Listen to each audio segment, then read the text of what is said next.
मैं सड़क किनारे बैठकर लोगों की किस्मत बता रहा था, तभी मेरे अरबपति माता पिता मुझे ढूंढते हुए आ गए। उन्हें बिल्कुल भी पता नहीं था कि मैं फॉर्चून टेलर हूँ, इसलिए वे बस मुझे खाली निगाहों से देखते रह गए। सबसे पहले ज़ुआंग चिंगचिंग हंसी। उसकी आंखें तिरस्कार से भरी हुई थीं, लेकिन मैंने सिर्फ एक बार उसकी तरफ देखा और फिर बोल पड़ा, अगर भविष्यवाणी गलत निकले तो कोई शुल्क नहीं। मैडम ज़ुआंग, क्या अपनी किस्मत जानना चाहेंगी? मैडम ज़ुआंग तुरंत रो पड़ी। बेटा, मैं तुम्हारी माँ हूँ, घर चलो हमारे साथ। मैंने सामने खड़े लोगों को देखा। मेरे दिमाग में कुछ शब्द उभरे, काले ची से घिरी हुई, जल्द मरने वाली। मैंने आह भरी और सिर हिला दिया। मैं अपना कंपास और जॉस पेपर समेटने लगा। मुझे घर जाकर कुछ सामान बांधना है, अंदर बहुत बिखरा हुआ है। आप लोग बाहर इंतजार कीजिए। मैडम ज़ुआंग जिद करके मेरे साथ अंदर आ गईं। बाकी लोगों के पास भी पीछे आने के अलावा कोई विकल्प नहीं था। वे चारों मेरे पीछे पीछे उस गंदी गली में चले आए। बीच बीच में कुछ चूहे भागते हुए निकल जाते थे। पीछे से उल्टी जैसा महसूस होने की आवाज सुनाई दी। कोई ऐसी जगह पर कैसे रह सकता है? मेरे लिए तो ठीक है, मैं यहाँ 10 साल से ज्यादा समय से रह रहा हूँ।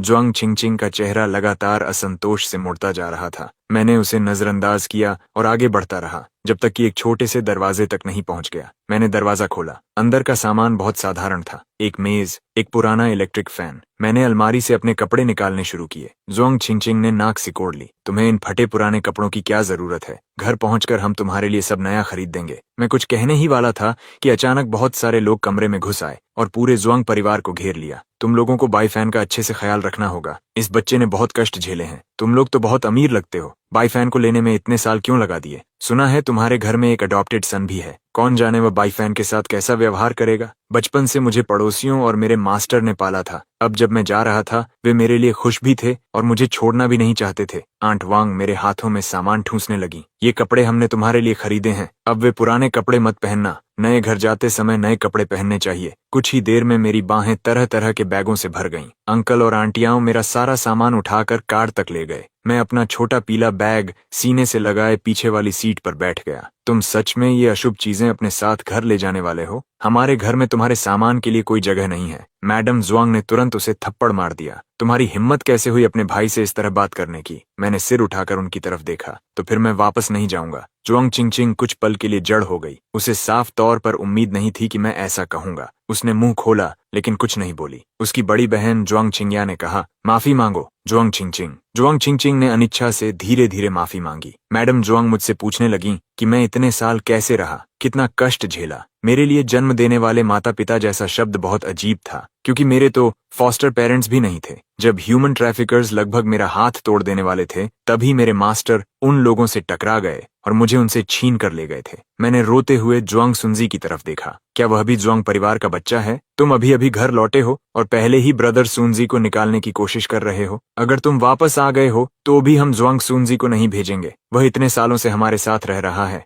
हमारा उससे लगाव है। हम तुम्हें भी परिवार की तरह रखेंगे। हमें उम्मीद है कि तुम ज़ुआंग सुनजी को निशाना नहीं बनाओगे। ज़ुआंग सुनजी भी रोते हुए बोला, मुझे माफ कर दो बड़े भाई, मुझे भी नहीं पता ये सब कैसे हुआ। अगर आप मुझे नहीं देखना चाहते तो मैं घर छोड़ सकता हूँ। मैंने एक एक करके सबके चेहरे देखे। मुझे याद नहीं कि मैंने कुछ कहा हो। मैंने सिर्फ इतना पूछा था कि क्या वह ज़ुआंग परिवार का बच्चा है। तभी उन्हें एहसास हुआ कि वे कुछ ज्यादा ही प्रतिक्रिया दे बैठे थे। मैडम ज़ुआंग जल्दी से बोली, ज़ुआंग सुनजी वही बच्चा है जिसके साथ उस समय तुम्हारी अदला बदली हो गई थी। लू फान, अब से तुम बड़े भाई हो। ज़ुआंग सुनजी तुम्हारा छोटा भाई है। मैंने सिर हिलाया और कुछ नहीं कहा। ज़ुआंग सुनजी की सिसकियां मेरे सिर में दर्द कर रही थीं। मैंने बस आंखें बंद कर लीं। उबड़ खाबड़ सफर के बाद हम ज़ुआंग रेजिडेंस पहुंच गए। कार से उतरते समय किसी ने मेरा सामान उठाने में मदद नहीं की। पूरा समूह घर के अंदर चला गया। फिर उन्हें एहसास हुआ कि वे मुझे बाहर ही छोड़ आए हैं। मैडम ज़ुआंग फिर वापस बाहर आईं। हमारी नजरें मिलीं। मैं उनके पास से निकलकर सीधे अंदर चला गया। जब उन्होंने देखा कि मैं खुद ही अंदर आ गया हूँ तो उनके चेहरे पर अजीब सा भाव आ गया। ज़ुआंग चिंगया ने नौकरानियों पर झल्ला कर कहा,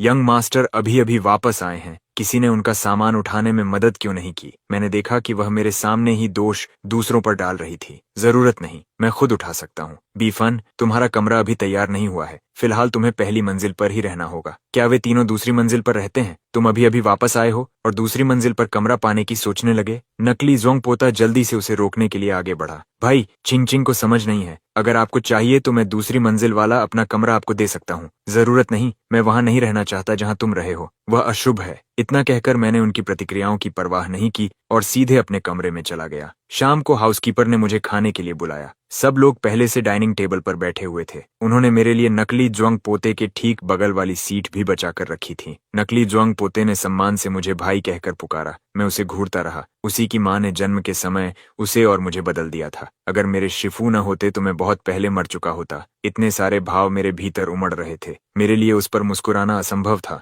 नकली ज्वांग पोता असहज होकर अपने सामने रखे कटोरे को देखने लगा। उसकी आंखें धीरे धीरे लाल हो गईं। ज्वांग चिंग्या ने मेरी ओर देखा। इरफान, वह तुम्हें बुला रहा है। मैंने सुन लिया, बस जवाब देने का मन नहीं है। तुम्हारे शिष्टाचार कहाँ हैं? इतने सालों में तुम्हारे शिफू और उन लोगों ने तुम्हें यही सिखाया है। तुम मेरे बारे में जो चाहो कह सकती हो, लेकिन तुम मुझे एक चोर के साथ एक ही मेज पर बैठाती हो और फिर मुझसे शिष्टाचार के बारे में पूछती हो। नकली ज्वांग पोते ने मेरी बात सुनी। उसके आंसू सीधे उसके चावल के कटोरे में गिर गए। ज्वांग चिंगचिंग ने अपने भाई को रोते देखा। वह खुद को रोक नहीं पाई। ये कैसा रवैया है? लूफान, तुम्हारे वापस आने की खबर सुनकर उसने तुम्हारे लिए बहुत सारे गिफ्ट्स खरीदे थे। तुम वह नहीं थे जिसे बदल दिया गया था। तुम वह नहीं थे जिसे कूड़े में फेंक दिया गया था। वह तुम नहीं थे, इसलिए तुम कभी नहीं समझोगी। सर्दियों के बीच सिर्फ एक पतली शर्ट पहनना कितना ठंडा होता है। मैं बेघर था, सड़कों पर भटकता था। कुछ लोगों ने तो मेरा हाथ तोड़ने की भी कोशिश की थी ताकि मैं टूटी हुई बांह के साथ भीख मांगूं। मैंने अपनी आस्तीन ऊपर कर ली। मेरी बांह पर कई साफ दिखाई देने वाले निशान थे।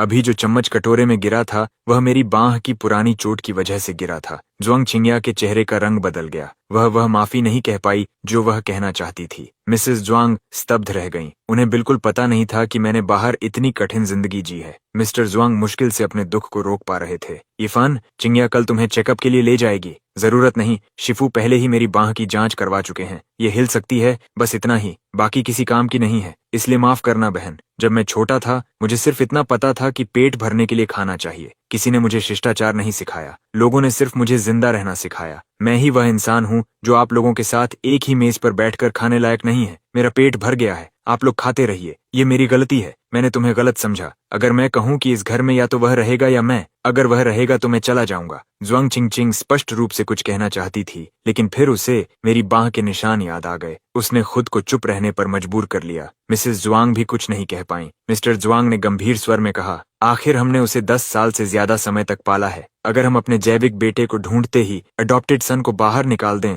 तो लोग ज्वांग परिवार के बारे में क्या सोचेंगे? अगर आपको हम दोनों में से किसी एक को चुनना पड़े तो? इतना कहकर मैं मुड़ा और वहां से चला गया। अगली सुबह मैं भूख से जागा। मैंने कभी नहीं सोचा था कि यहाँ आने के पहले ही दिन मुझे पेट भर खाना भी नहीं मिलेगा। मैंने आंट वांग द्वारा खरीदे गए नए कपड़े पहन ली। उस पर एक छोटा सा बिल्ली का बच्चा बना हुआ था। जब मैं बाहर आया तो पूरा परिवार पहले से जाग चुका था। ज्वांग चिंगचिंग की हैरान नजर जैसे ही मुझ पर पड़ी, वह मेरे कपड़ों से हट ही नहीं रही थी। वह हंसी रोक रही थी। तुमने आखिर पहना क्या हुआ है? ये नया है, इस पर कोई पैच नहीं है। इसे पहले किसी ने नहीं पहना। इसमें क्या गलत है? ज्वांग चिंगचिंग तुरंत हंसना बंद कर देती है। उसे याद आ गया कि मैं किन हालात से गुजरा हूँ। वह असहज होकर अपना फोन उठा लेती है। नाश्ते के बाद मिसेस ज्वांग ने मुझे 100,000 युएन दी। उन्होंने कहा कि जाकर कुछ नए कपड़े खरीद लूं। शायद अभी हुई बात की वजह से ज्वांग चिंगचिंग ने खुद मुझे शॉपिंग पर ले जाने की पेशकश की। नकली ज्वांग पोता एक पल के लिए जम गया। चिंगचिंग, क्या तुम्हें आज मेरे साथ कस्टम ज्वेलरी लेने नहीं जाना था? ज्वांग चिंगचिंग आश्चर्य से बोली।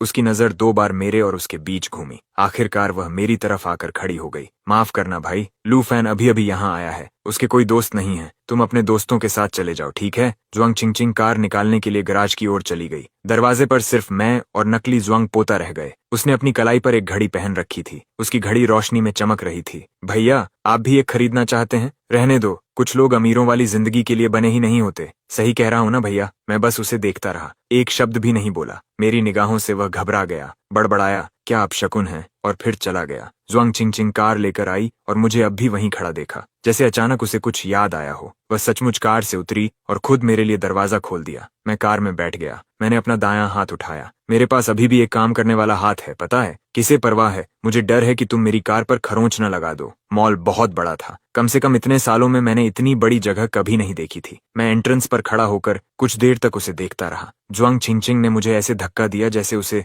मुझसे चिढ़ हो। घूरना बंद करो, चलो। शॉपिंग करते करते वह बीच में कहीं चली गई, मुझे स्टोर में अकेला छोड़कर। मैंने कुछ सस्ते कपड़े चुने और पेमेंट करने चला गया। फिर बगल वाली दुकान से मैंने कई प्लस साइज पुरुषों और महिलाओं के कपड़े खरीदे। मेरा इरादा था कि उन्हें आंट वांग और बाकी लोगों को दे दूं। मैंने थोड़ा सोचा, फिर तय किया कि बचे हुए पैसों से जुआंग परिवार के हर सदस्य के लिए एक एक चीज खरीदूंगा। मैं मॉल के एंट्रेंस पर 2 बजे तक इंतजार करता रहा। जुआंग चिंगचिंग फिर भी वापस नहीं आई। मैं पास की कन्वीनियंस स्टोर में गया और 3 युएन की ब्रेड खरीदकर पेट भर लिया। मैं 5 बजे तक इंतजार करता रहा। आखिरकार एक कॉल आया। मैंने देखा अननोन नंबर था, फिर भी मैंने उठा लिया। दूसरी तरफ मदर जुआंग थीं। लीफान, मेरे बेटे के पैर में चोट लग गई है, वह हॉस्पिटल में है, तुम पहले टैक्सी लेकर घर चले जाओ। मैंने बस हूं कहा, फिर कॉल काट दिया। मेरे फोन में बची हुई रकम जुआंग रेजिडेंस तक राइड लेने के लिए पर्याप्त नहीं थी। मुझे ड्राइवर से सड़क किनारे गाड़ी रोकने को कहना पड़ा। फिर मैं बाकी रास्ता पैदल घर गया। मैं भूख और प्यास से बेहाल था। जब मैं घर पहुंचा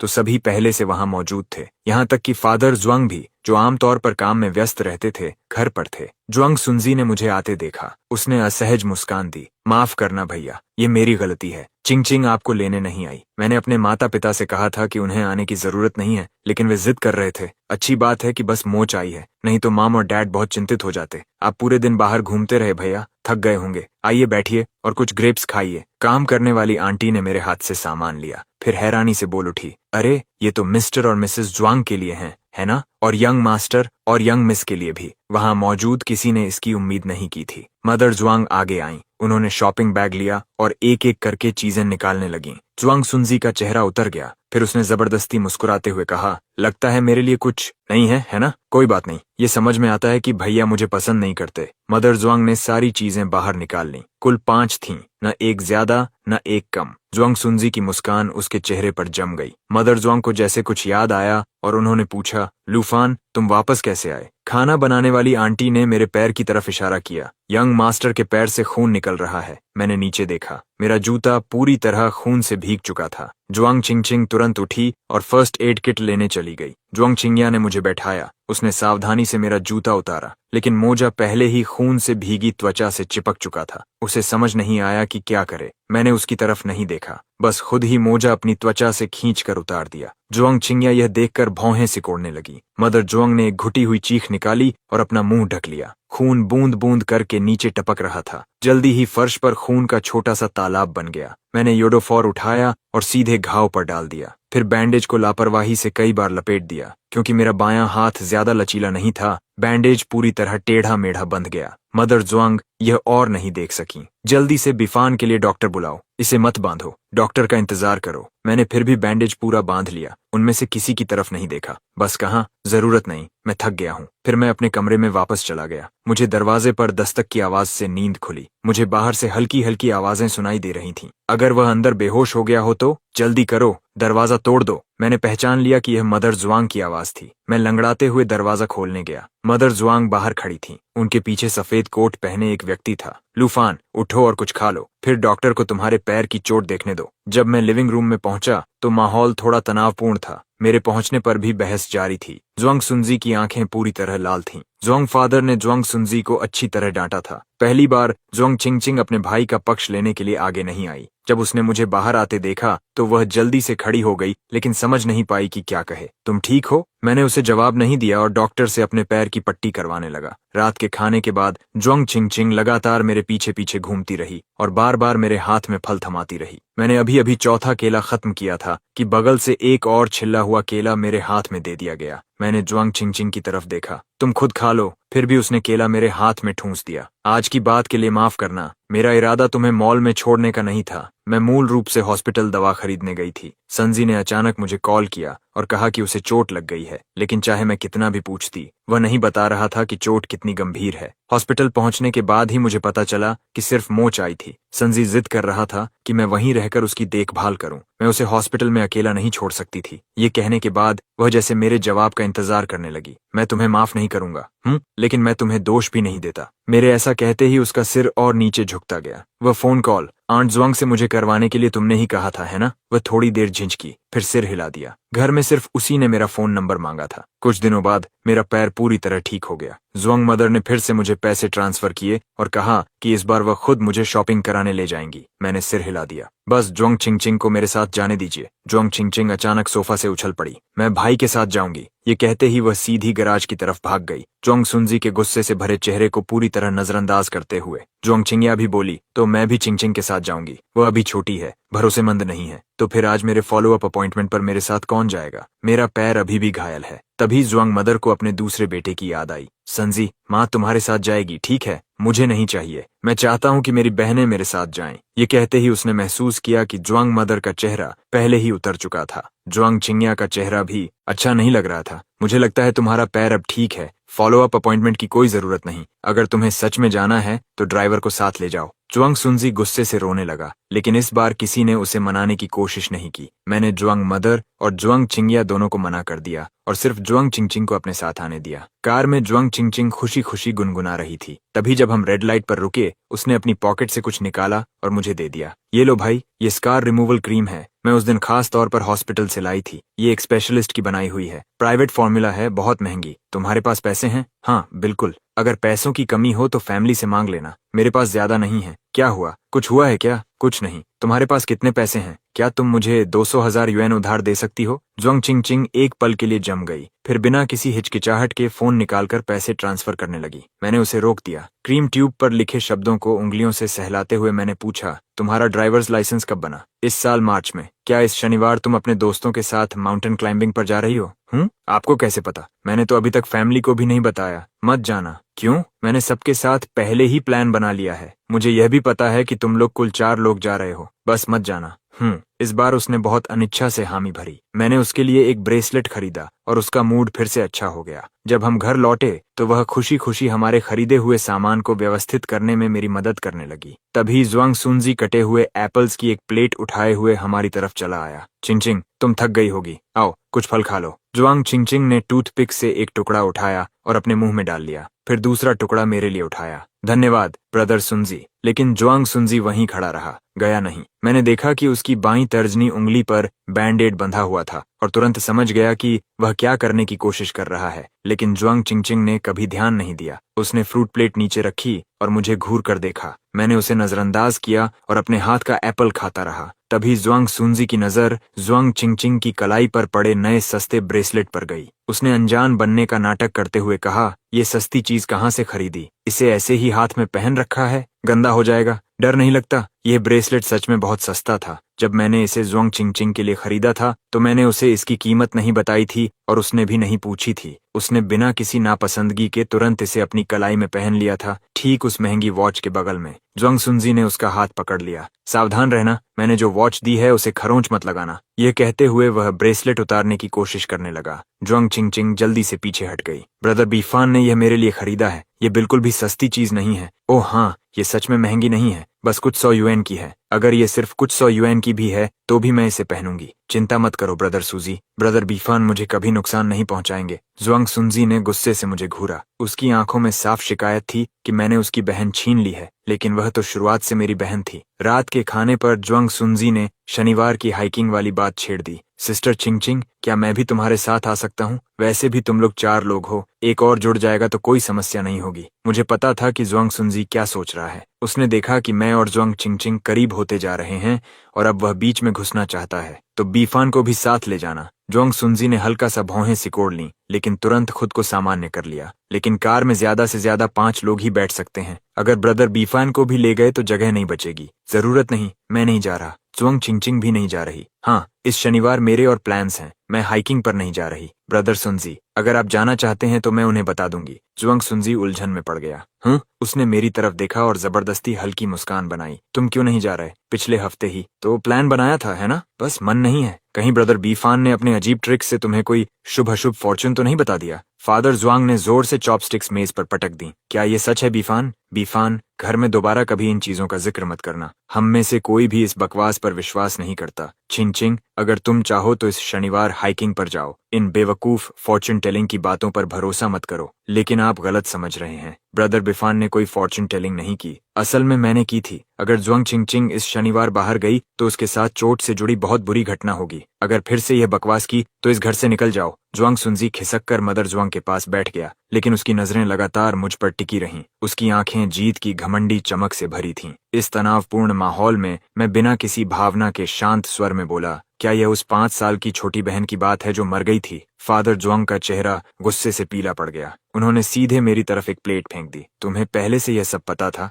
फिर भी तुमने चिंगचिंग के लिए वही घटिया फॉर्चून टेलिंग की। तुम जैसे लोगों ने ही लिनलिन को मार डाला। बीफन, क्या तुम उन चीजों को फेंक नहीं सकते? जुआंग चिंगिया ने मुझे ऐसी नजर से देखा जैसे कह रही हो कि अभी जाकर वे चीजें फेंक दो। मैं हिला भी नहीं और जुआंग सुनजी भड़क उठा। तुम्हें अच्छी तरह पता है कि इन चीजों ने हमारे परिवार के साथ क्या किया था, फिर भी तुम ऐसे सस्ते ट्रिक्स दिखाने की हिम्मत करते हो और चिंचिंग को बेवकूफ बनाते हो। 1 मिनट रुकिए, मैंने ब्रदर बिफान को इनमें से कुछ भी नहीं बताया। उन्होंने कुछ नहीं कहा, इसलिए उन्होंने मान लिया कि जुआंग चिंचिंग ने मुझे यह सब बताया होगा। मैं बोलता रहा। छोटी बहन की मौत से लगभग 1 महीने पहले जुआंग सुनजी को बहुत तेज बुखार हुआ था। सही है, हॉस्पिटल भी उसे ठीक नहीं कर पाया था, इसलिए आपने एक टॉइस्ट प्रीस्ट को बुलाया था। लेकिन प्रीस्ट के जाने के कुछ ही समय बाद छोटी बहन भी तेज बुखार से ही मरी थी। जुआंग सुनजी का चेहरा एकदम बदल गया। मदर जुआंग की आंखें सदमे से फैल गईं। ये सच था कि जुआंग परिवार की एक छोटी बेटी थी जो कई साल पहले मर गई थी। ज्यादातर लोग यह जानते थे, लेकिन उसके साथ क्या हुआ था इसकी पूरी जानकारी उन्होंने कभी किसी को नहीं बताई थी, परिवार के लोगों के अलावा किसी को नहीं।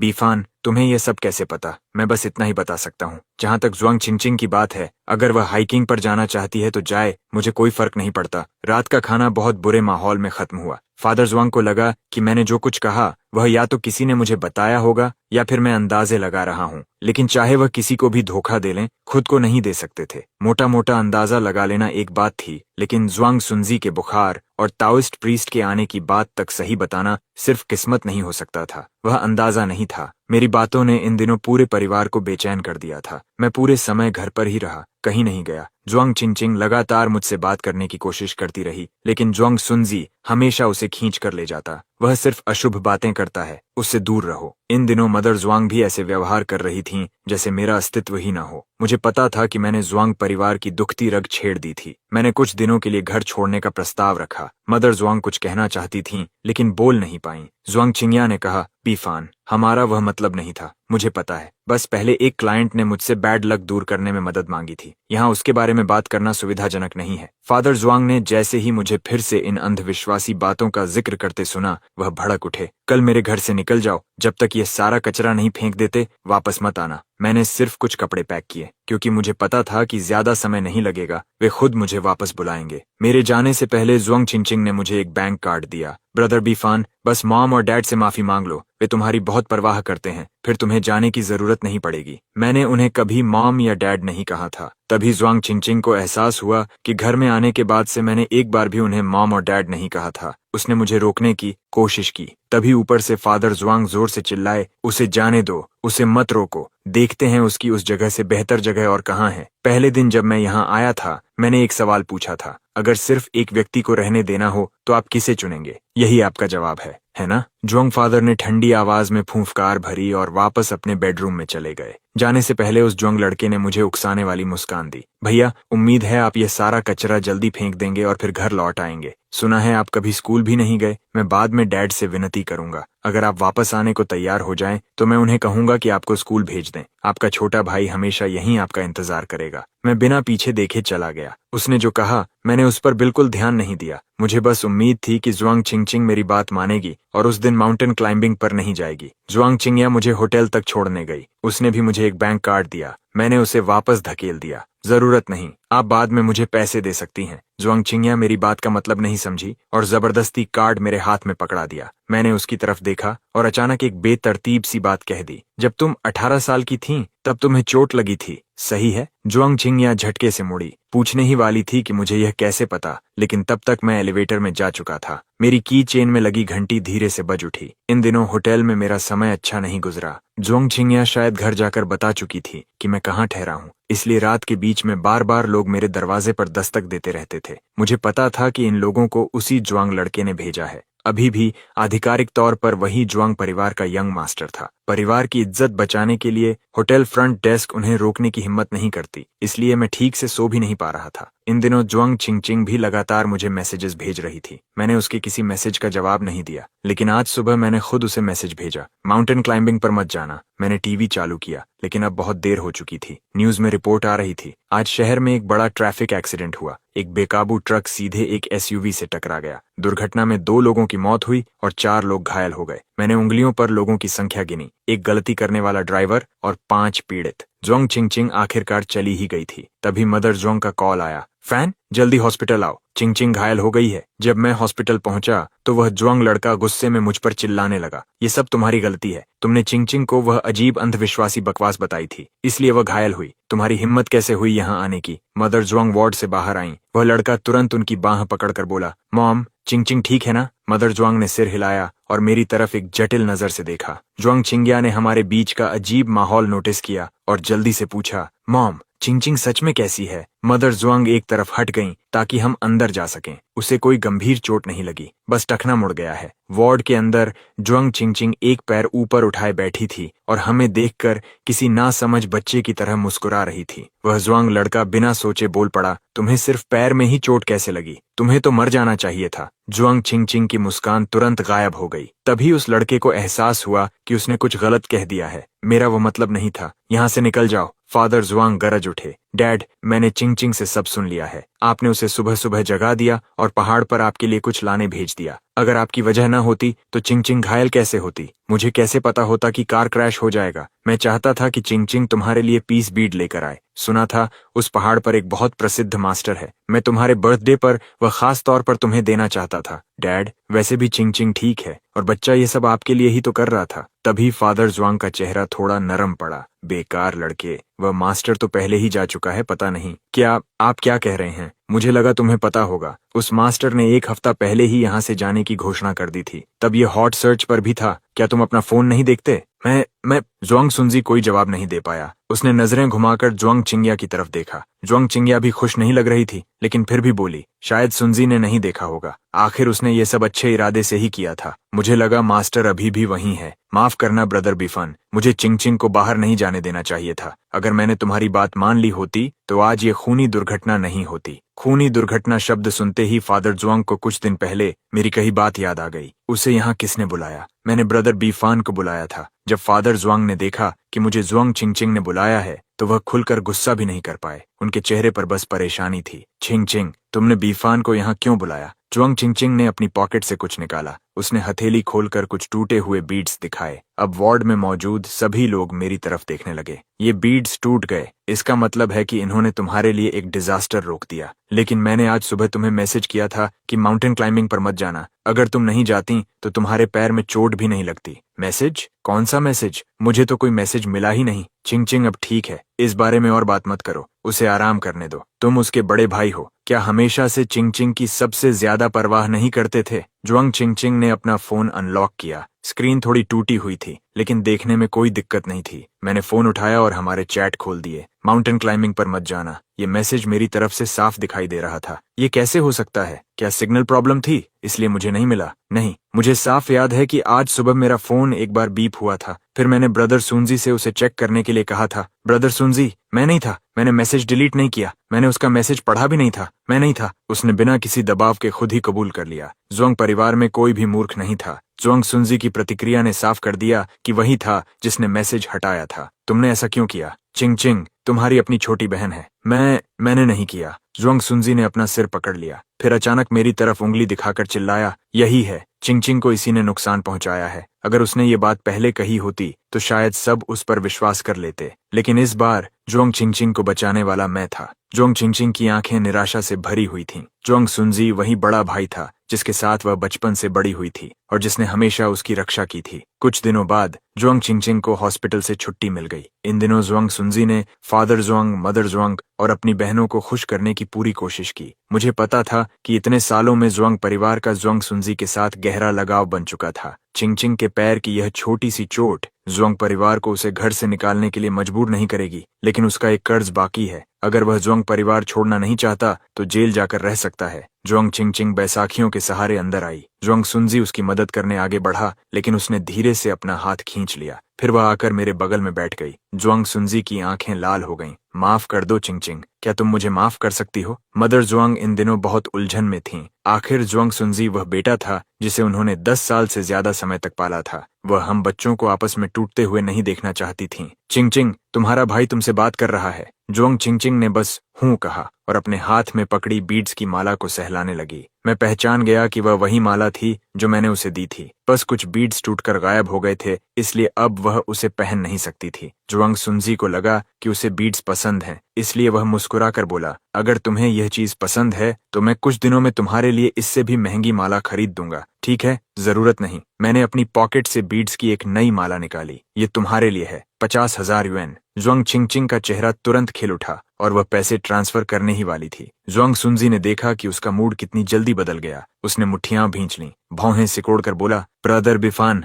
हम सब फैमिली हैं। तुम चिंगचिंग से एक माला के पैसे लोगे? ये सेफ्टी ब्लेसिंग्स हैं, तुम्हें भी चाहिए? जुआंग सुनजी का चेहरा बदल गया। उसने न कहा न ना। फादर जुआंग को अब भी घर में मेरा यह सब करना पसंद नहीं था। उन्होंने खांसकर बात टालनी चाहिए। तभी जुआंग चिंगिया आगे आई और पूछा, क्या मुझे भी एक माला मिल सकती है? मैंने सिर हिलाया और हाथ आगे बढ़ाया। 100,000 युएन। मेरी 50,000 युएन ज्यादा महंगी क्यों? तुम्हें याद नहीं, जब तुम 18 साल की थीं तब मैंने एक बार तुम्हारी जान बचाई थी? फादर जुआंग पूरी तरह स्तब्ध रह गए। मदर जुआंग भी जड़ हो गईं। जुआंग चिंगिया के दिमाग में अचानक 7 साल पुरानी याद उभर आई। उस साल वह 18 साल की हुई थी, घमंड और आत्मविश्वास से भरी हुई। उसने विदेश जाकर फुटबॉल मैच देखने की योजना बनाई थी, लेकिन उस दिन सब कुछ गलत हो गया था, खासकर जब वह घर लौटी और अपनी पॉकेट में एक अनजान पीच पिट पाया। बाद में उसने प्लेन क्रैश की खबर देखी थी। वह पीच पिट, तुम्हें ये सब कैसे पता? मैंने फादर जुआंग द्वारा नीचे रखा गया न्यूज़पेपर उठाया। क्या उस आदमी का पता चल गया जो पैसे लेकर भाग गया? अगर उस प्लॉट पर जल्दी कंस्ट्रक्शन शुरू नहीं हुआ तो वर्कर्स दंगा कर देंगे।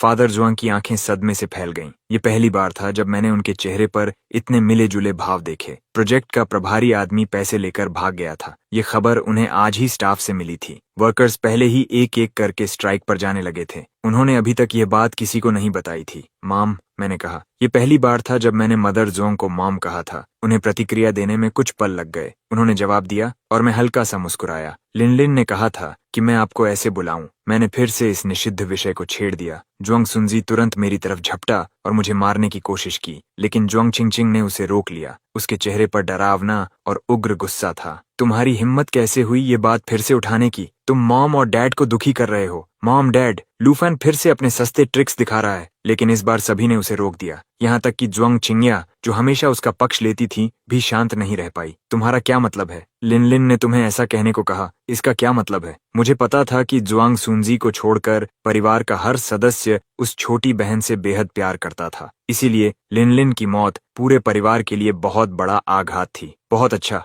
अब सब यहाँ मौजूद हैं। इतना कहकर मैं अपने कमरे में लौट गया। मैंने पीला कपड़ा खोला और मेज पर फैला दिया। फिर अपने टूल्स और अंदर रखा छोटा बेल निकाल लिया। मदर जुआंग मेज पर रखी घंटी को देखकर अविश्वास में जम गईं। क्या यह लिनलिन का लॉन्जेविटी लॉक है? तुम्हें यह कहाँ मिला? ये कोई साधारण लॉन्जेविटी लॉक नहीं था। उस पर जटिल नक्काशी बनी हुई थी। देखकर ही समझ आ जाता था कि वे सभी अपनी छोटी बहन को कितना महत्व देते थे। मैंने जवाब नहीं दिया, बस जुआंग सुनजी के कमरे की दिशा में इशारा किया। उसके कमरे के पीछे एक पेड़ है, सही? कृपया एक फावड़ा लाओ और उस पेड़ के नीचे खुदाई करो। ये काफी गहरा है, लेकिन तुम्हें जल्दी मिल जाएगा। मॉम, डैड, क्या आप सच में इस पर विश्वास कर रहे हैं? जुआंग सुनजी घबराकर चिल्लाया। इसके अजीब ट्रिक्स ने ही लिनलिन को मार डाला था। कौन जाने इस बार वह किसे मार डालेगा। जुआंग चिंगचिंग खड़ी हो गई। मैं ब्रदर बीफान पर भरोसा करती हूँ। अगर वह न होते तो कुछ दिन पहले मैं मर गई होती। मदर जुआंग समझ नहीं पा रही थी कि क्या करें। फादर जुआंग भौहें सिकोड़कर चुप खड़े रहे। मैं आप लोगों में से किसी को नुकसान नहीं पहुंचाऊंगा।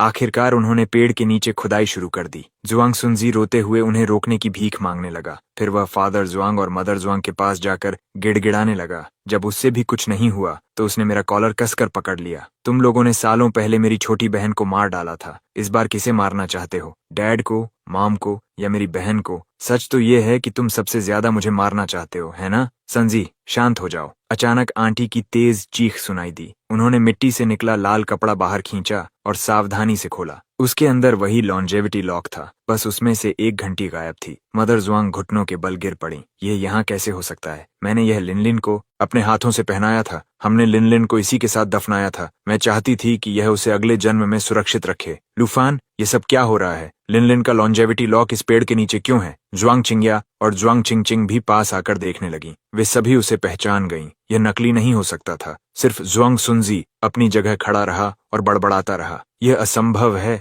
असंभव। जो मैं अब बताने वाला हूँ वह शायद तुम्हारी पूरी दुनिया हिला दे। यकीन करना या न करना तुम्हारी मर्जी है। मैंने उनकी तरफ देखा। मैं और जुआंग सुनजी गलती से नहीं बदले गए थे। तुम लोग जुआंग सुनजी की असली माँ को जानते हो? उसका सरनेम जियांग था। मदर जुआंग को लगभग तुरंत याद आ गया। वह कई साल पहले जुआंग परिवार में काम करने वाली मेड थी, लेकिन उसके हाथ साफ नहीं थे। जब उसने मदर जुआंग का 1 मिलियन युएन से ज्यादा कीमत वाला नेकलेस चुराया और रंगे हाथों पकड़ी गई, तो उसे जुआंग रेजिडेंस से निकाल दिया गया। इसी वजह से वह जुआंग परिवार से नफरत करने लगी। कुछ साल बाद उसने जुआंग परिवार के बेटे को अपने बेटे से बदल दिया। तुम लोगों ने उसके बेटे को पाल पोस कर बड़ा किया। वही जुआंग सुनजी है। और जुआंग सुनजी की किस्मत लिनलिन की किस्मत से टकराती थी। लिनलिन कई दिनों तक तेज बुखार में तड़पती रही। हर दिन वह तुमसे मदद मांगती रही। क्या तुमने कभी ध्यान नहीं दिया कि जब से तुमने जुआंग सुनजी को पालना शुरू किया, तब से जुआंग परिवार का कारोबार लगातार गिरता गया और जुआंग छिंग्या और जुआंग चिंगचिंग बचपन में बार बार घायल होती थीं। सही है, जिस बेटे को तुमने पाला